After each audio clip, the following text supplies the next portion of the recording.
당신은 지금 냉장고 문에 붙어 있는 작은 자석을 본 적이 있을 겁니다. 그 자석은 몇 년째 그 자리에 붙어 있습니다. 배터리도 없고 전선도 연결되어 있지 않습니다. 충전을 한 적도 없습니다.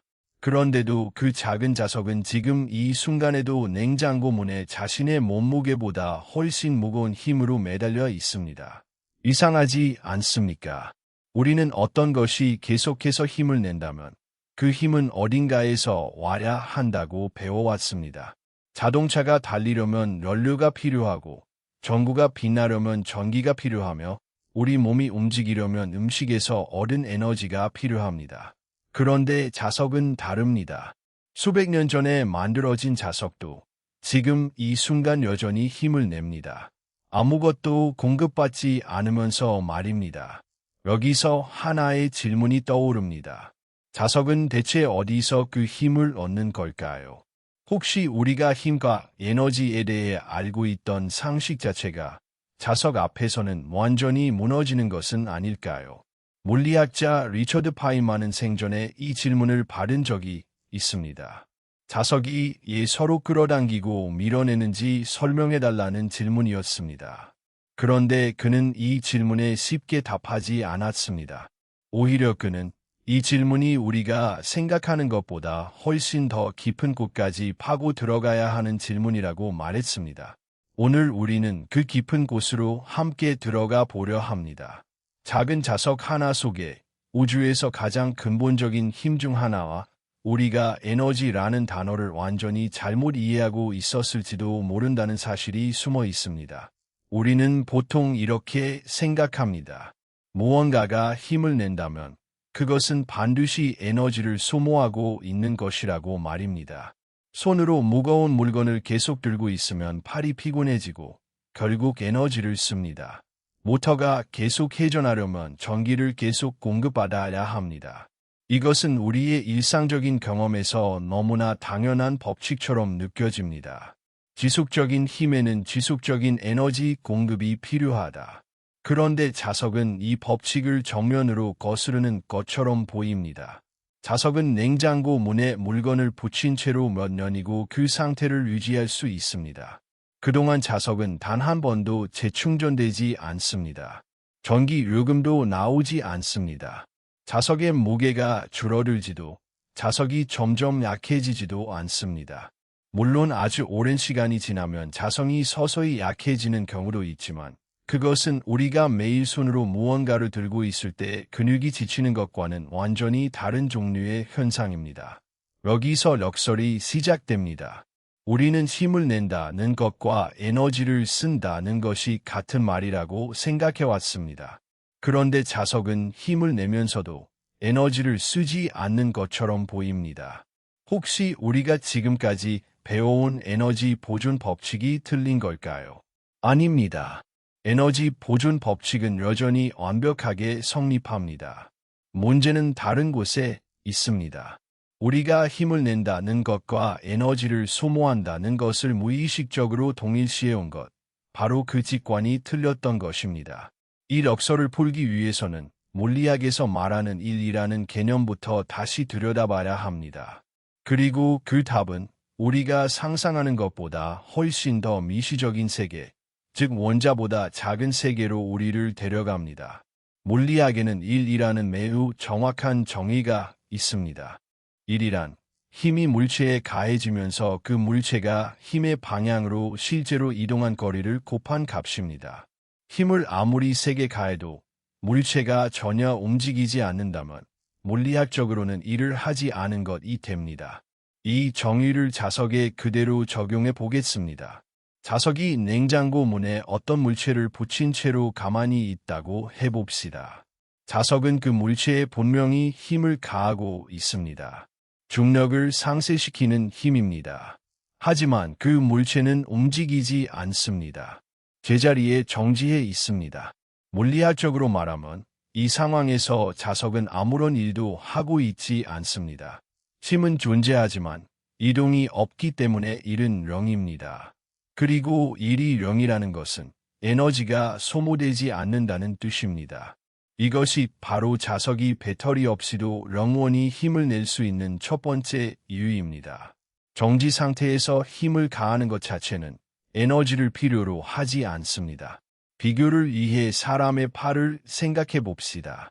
사람이 무거운 물건을 가만히 들고 있을 때도 팔은 점점 피곤해집니다.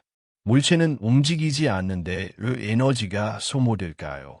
그것은 근육이라는 시스템이 정지된 힘을 유지하기 위해서도 미세한 수축과 이완을 반복하며 화학 에너지를 계속 소모하는 생물학적 구조이기 때문입니다. 근육은 자석과 전혀 다른 방식으로 힘을 만들어냅니다. 자석은 근육과 달리 힘을 유지하기 위한 지속적인 화학 반응이 필요하지 않습니다. 그렇다면 두 번째 질문이 남습니다. 자석은 애초에 그 힘을 어디서 얻은 걸까요? 에너지를 전혀 쓰지 않고도 어떻게 그런 힘을 발생시킬 수 있는 걸까요? 이 질문에 답하려면 자석 내부, 즉 원자 단위로 들어가야 합니다. 자석을 이루는 물질, 예를 들어 철과 같은 금속 안에는 수많은 원자가 있고 그 원자 안에는 전자가 있습니다. 그리고 전자는 두 가지 방식으로 아주 작은 자기적 성질을 만들어냅니다. 하나는 전자가 원자의 주위를 도는 고도 운동이고 다른 하나는 스핀이라 불리는 전자 자체가 가진 고유한 양자역학적 성질입니다. 스핀은 흔히 전자가 팽이처럼 자전한다는 식으로 비유되지만 사실 이것은 정확한 설명은 아닙니다. 스핀은 전자가 태어날 때부터 가지고 있는 본질적인 속성이며 실제로 회전하는 팽이와는 다릅니다. 하지만 이 속성이 만들어내는 효과는 마치 아주 작은 자석이 전자 하나하나에 내장되어 있는 것과 비슷합니다. 철과 같은 강자성체 안에서는 이 수많은 전자들의 작은 자기적 성질이 서로 같은 방향으로 정렬합니다. 그리고 이 정렬이 충분히 넓은 영역에서 일어나면 그 물질 전체가 하나의 커다란 자석처럼 행동하게 됩니다. 여기서 중요한 것은 이 전자들의 스핀 정렬은 계속해서 외부 에너지를 공급받아야 유지되는 것이 아니라는 점입니다. 이것은 그 물질의 양자역학적 바닥 상태, 즉 가장 안정적인 상태 그 자체입니다. 마치 물이 낮은 곳으로 흐른 뒤 가만히 고여 있는 것처럼 전자들의 스핀도 가장 안정적인 정렬 상태에 도달한 뒤에는 별다른 에너지 공급 없이도 그 상태를 유지합니다. 여기서 잠시 자석이 아니라 우리 자신에게로 시선을 돌려보겠습니다. 왜 우리는 자석을 보면 이토록 신기하고 이상하다고 느낄까요? 이 힘에는 반드시 에너지 공급이 필요하다는 직관이 이토록 자연스럽게 느껴질까요? 그 답은 우리의 뇌가 어떤 세상에서 지나있는지를 살펴보면 알 수 있습니다. 인간의 뇌는 수백만 년 동안 눈에 보이고 손으로 만질 수 있는 중간 크기의 물체들로 가득한 세계에서 살아남기 위해 진화했습니다. 돌을 던지고 나무를 옮기고 사냥감을 쫓는 세계입니다. 이 세계에서는 거의 모든 지속적인 힘이 마찰과 저항을 동반합니다. 무거운 것을 밀면 땅과의 마찰이 저항하고 오래 달리면 근육의 피로가 쌓이며 팔을 당긴 채로 오래 버티면 팔이 떨리기 시작합니다. 이런 세계에서 살아온 인간의 뇌는 자연스럽게 하나의 규칙을 학습했습니다. 무언가를 계속 유지하려면 계속 노력이 필요하다. 이 직관은 진화적으로 매우 유용했습니다. 사냥감을 쫓거나 무거운 것을 옮기거나 위험을 피해 달아나야 하는 상황에서 힘을 유지하는 데는 항상 대가가 따른다는 감각은 생존의 필수적인 판단 기준이었기 때문입니다. 그런데 현대 물리학이 우리에게 보여주는 세계, 즉 원자와 전자, 양자역학의 세계는 우리 조상들이 진화해온 그 중간 크기의 세계와는 완전히 다른 규칙으로 작동합니다. 전자의 스핀이라는 양자역학적 성질에는 우리가 일상에서 경험하는 마찰이나 저항에 해당하는 것이 존재하지 않습니다. 전자는 지치지 않습니다. 전자의 스핀 방향을 유지하는 데는 근육이 힘을 유지하기 위해 필요로 하는 것과 같은 종류의 지속적인 에너지 소모가 필요하지 않습니다. 즉, 우리의 뇌는 마찰이 가득한 거시세계에 맞춰 진화했기 때문에 마찰이 존재하지 않는 미시세계의 현상을 보면 본능적으로 이상하다고 느끼는 것입니다. 자석이 신비롭게 느껴지는 것은 자석이 정말로 신비로운 존재이기 때문이 아닙니다. 우리의 직관이 애초에 이런 종류의 현상을 위해 설계되지 않았기 때문입니다. 이것은 인지과학에서 오랫동안 연구되어 온 주제이기도 합니다. 사람들이 물리적 세계에 대해 갖고 있는 소박한 직관, 이른바 소박 물리학은 실제 물리 법칙과 여러 지점에서 어긋난다는 것이 다양한 심리학 연구를 통해 보고되어 왔습니다. 우리는 뉴턴역학조차도 완벽하게 직관적으로 이해하지 못하는 경우가 많은데, 하물며 양자역학의 세계는 우리의 진화된 직관과 훨씬 더 크게 어긋날 수밖에 없습니다. 이제 우리는 자석이라는 물질 안에서 실제로 어떤 인과의 연쇄가 벌어지고 있는지를 하나씩 따라가 보겠습니다. 먼저 시작점은 원자입니다. 철원자 안에는 여러 개의 전자가 있고 이 전자들은 원자핵 주위의 특정한 고도, 즉 전자껍질에 배치되어 있습니다. 철원자의 경우 특정 전자껍질에서 전자들의 스핀이 서로 반대로 짝을 이루지 못하고 같은 방향으로 정렬된 채 남아있는 경우가 있습니다. 이렇게 짝을 이루지 못한 전자들의 스핀이 그 원자 하나를 아주 작은 자석처럼 만듭니다. 다음 단계는 원자와 원자 사이의 상호작용입니다. 철과 같은 물질에서는 이웃한 원자들의 이 작은 자기적 성질들이 서로 영향을 주고받습니다. 이 상호작용은 양자역학에서 교환 상호작용이라 불리는 현상의 뿌리를 두고 있습니다. 이는 전자들이 파울리 베타 원리라는 양자역학의 근본 원리를 만족시키면서 에너지를 최소화하려는 경향에서 비롯됩니다. 그 결과 이웃한 원자들의 자기적 방향이 같은 방향으로 정렬되는 것이 에너지적으로 더 안정적인 상태가 됩니다. 이 정렬은 아주 좁은 영역 안에서 이른바 자기 구력이라 불리는 작은 고획 단위로 일어납니다. 하나의 자기 구력 안에서는 수많은 원자들의 자기적 방향이 거의 같은 쪽을 향합니다. 일반적인 철 조각에서는 이 자기 구력들이 서로 다른 방향을 향한 채 뒤섞여 있어서 전체적으로는 자기적 성질이 상쇄되어 겉으로 자석처럼 보이지 않습니다. 하지만 강한 외부 자기장을 가하거나 특정한 제작 과정을 거치면 이 자기 구력들의 방향이 한쪽으로 나란히 정렬됩니다. 이렇게 만들어진 것이 바로 우리가 아는 영구자석입니다. 이제 인과의 연쇄를 정리해 보겠습니다.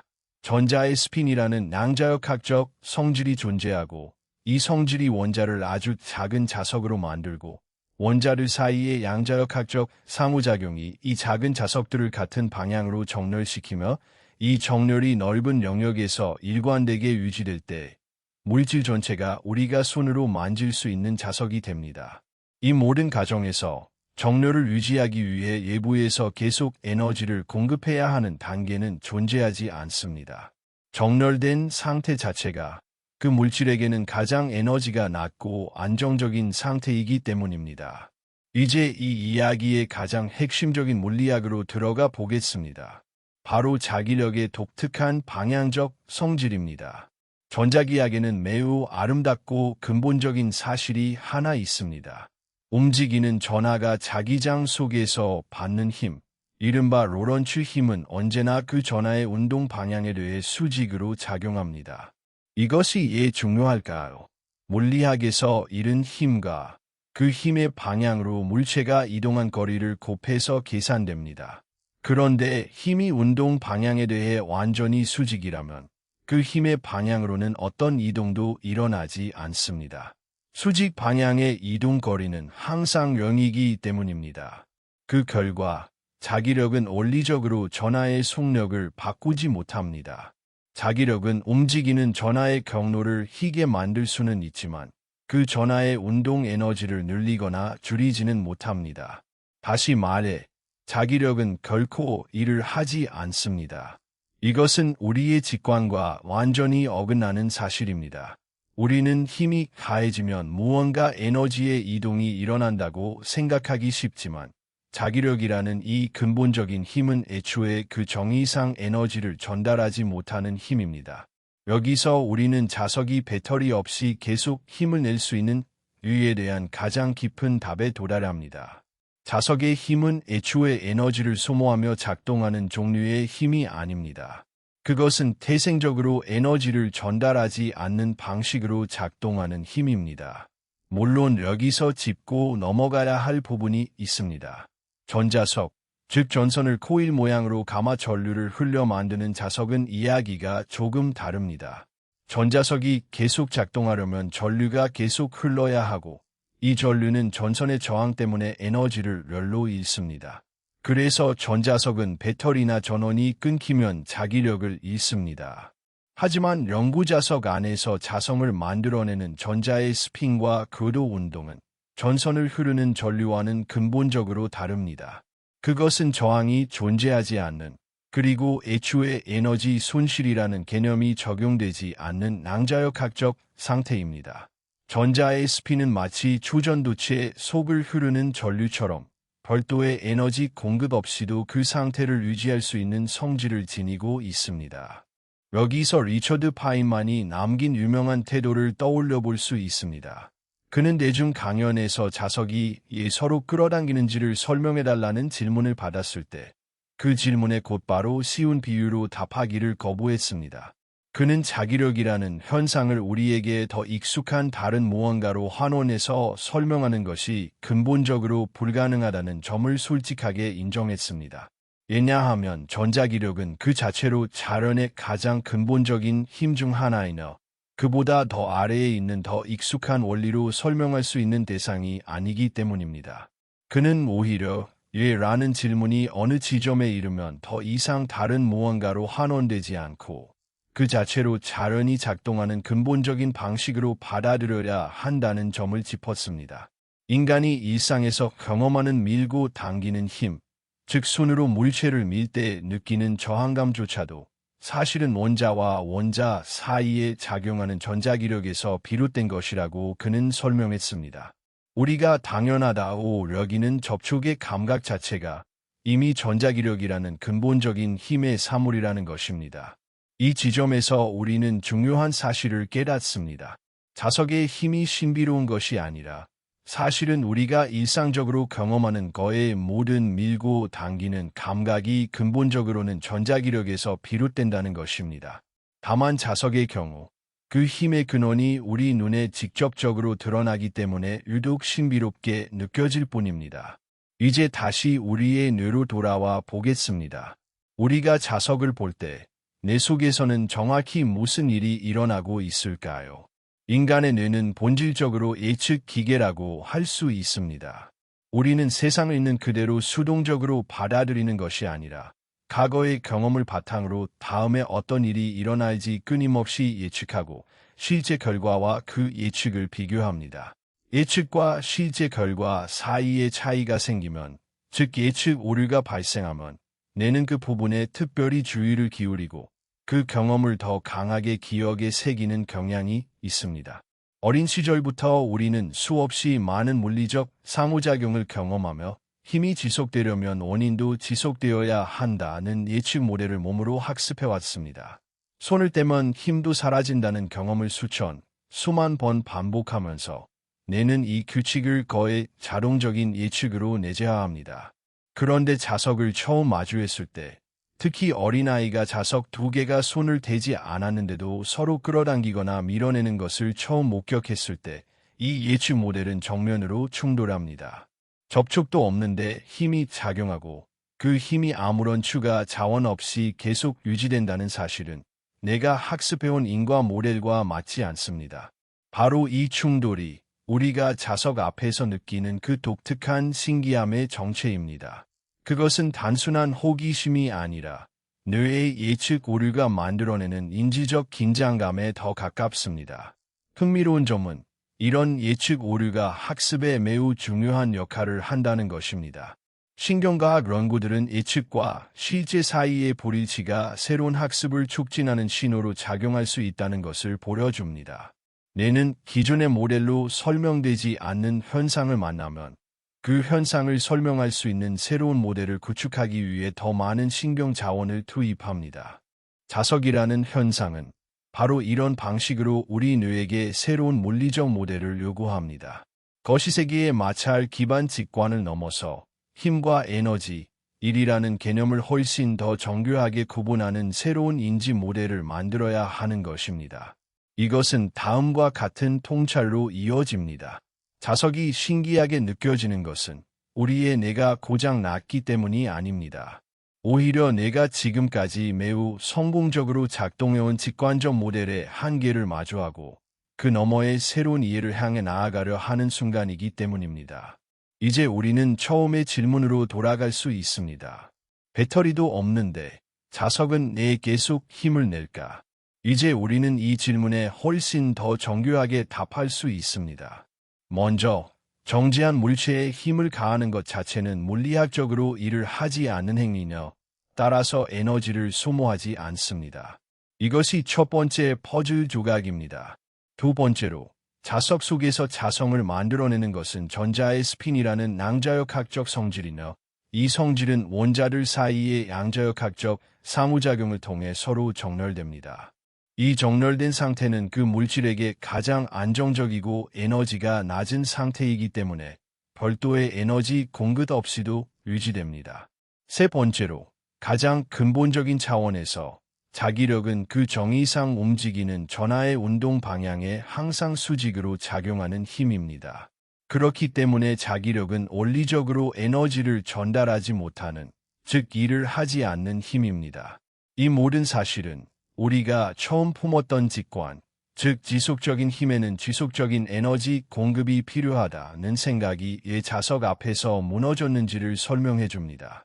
그 직관은 마찰과 저항이 지배하는 것이 세계, 우리 조상들이 지나해온 그 세계에서는 매우 정확했습니다. 하지만 그 직관은 애초에 양자역학의 세계, 마찰이 존재하지 않는 미시세계까지 포괄하도록 설계된 것이 아니었습니다. 그리고 이 진화적 미스매치는 우리의 뇌라는 예측 기계 안에서 하나의 인지적 충돌로 나타납니다.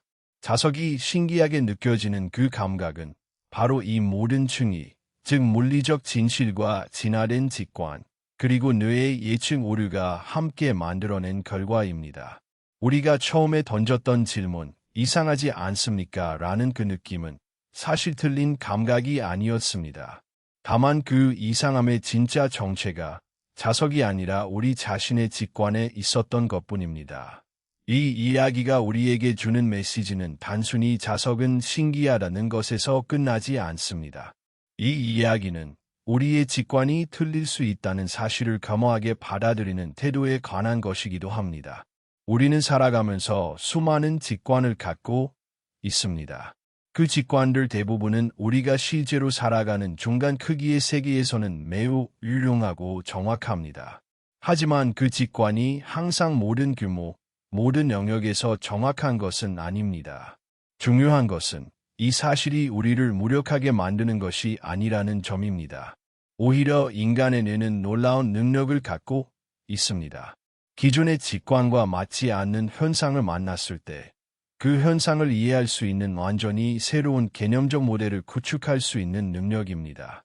우리가 지금 이 순간 자석이 힘과 에너지에 대해 우리가 알던 것과 다르게 작동한다는 사실을 이해하게 된 것 자체가 바로 그 능력이 발휘된 결과입니다. 인간은 처음에는 직관적으로 이해할 수 없었던 현상들을 시간을 들여 새로운 개념과 언어를 만들어가며 결국 이해해낸 오랜 역사를 갖고 있습니다. 일상 속에서 우리가 할 수 있는 실천은 이런 것입니다. 무언가가 직관적으로 이상하게 느껴질 때 그것을 곧바로 틀렸다고 단정하거나 혹은 신비로운 것으로 남겨두고 넘어가기보다는 그 이상함이 어디서 비롯되는지 한 걸음 더 들어가 보는 태도입니다. 파이만이 자석에 대한 질문에 쉬운 답을 주기를 거부했던 것도 바로 이런 태도에서 비롯된 것이었습니다. 그는 어설픈 비유로 이해했다는 착각을 주기보다는 정직하게 이것은 우리가 알고 있는 더 근본적인 것들 중 하나이며 그 자체로 받아들여야 한다고 말하는 쪽을 선택했습니다. 이것이 우리에게 주는 실천적 교훈은 모르는 것을 모른다고 인정하는 것에서부터 진짜 이해가 시작된다는 것입니다. 그리고 그 인정 이후에 우리는 한 걸음씩 더 깊은 곳으로 나아갈 수 있습니다. 당신의 직관이 자석 앞에서 흔들렸다면 그것은 당신의 사고력이 부족해서가 아닙니다. 그것은 당신의 뇌가 정직하게 자신이 알던 세계의 한계와 마주했다는 신호입니다. 그리고 그 한계를 마주하는 순간이야말로 새로운 이해가 시작되는 지점입니다. 다시 냉장고 문 앞으로 돌아가 보겠습니다. 그 작은 자석은 여전히 그 자리에 붙어 있습니다. 아무 소리도 내지 않고 아무 빛도 내지 않고 그저 조용히 자신의 힘을 유지하고 있습니다. 이제 당신은 그 자석을 예전과 같은 눈으로 볼 수 없을 것입니다. 그 작은 물체 안에는 수많은 전자들이 눈에 보이지 않는 방향으로 나란히 정렬한 채 우주가 만들어진 이래로 존재해온 가장 근본적인 힘들 중 하나를 조용히 품고 있습니다. 그 힘은 마모되지 않고 지치지 않으며 우리가 이해하는 방식의 에너지 소모라는 개념 바깥에서 작동합니다. 우리는 살아가면서 힘을 낸다는 것이 곧 무언가를 써버리는 일이라고 배워왔습니다. 우리의 몸이 그렇게 만들어졌기 때문입니다. 하지만 자료는 우리 몸과는 전혀 다른 방식으로 힘을 만들어내는 방법을 갖고 있었습니다. 그것도 우리 눈앞에 냉장고 문 위에 아주 오래전부터 놓여 있었습니다. 리처드 파인만은 자연을 이해한다는 것이 결국 경외심을 갖는 일이라고 믿었습니다. 아주 단순해 보이는 자석 하나가 전자의 스핀이라는 낭자역학의 심장부와 우주를 지탱하는 근본적인 힘들 중 하나로 곧장 이어져 있다는 사실을 알게 되었을 때 우리는 그 단순함 뒤에 얼마나 깊은 세계가 숨어 있는지를 비로소 실감하게 됩니다. 당신은 앞으로도 냉장고 문 앞을 수 없이 지나칠 것입니다. 그리고 이제 그 작은 자석을 볼 때마다 당신은 아마 다시 떠올릴 것입니다. 힘을 낸다는 것이 반드시 무언가를 잃는 일은 아니라는 것을. 그리고 우리가 당연하다고 믿어온 세상의 규칙들 중 상당수는 사실 우리가 살아온 세계의 크기에 맞춰진 하나의 착시였을지도 모른다는 것을. 우주는 여전히 우리가 미처 다 배우지 못한 방식으로 조용히 힘을 내고 있습니다.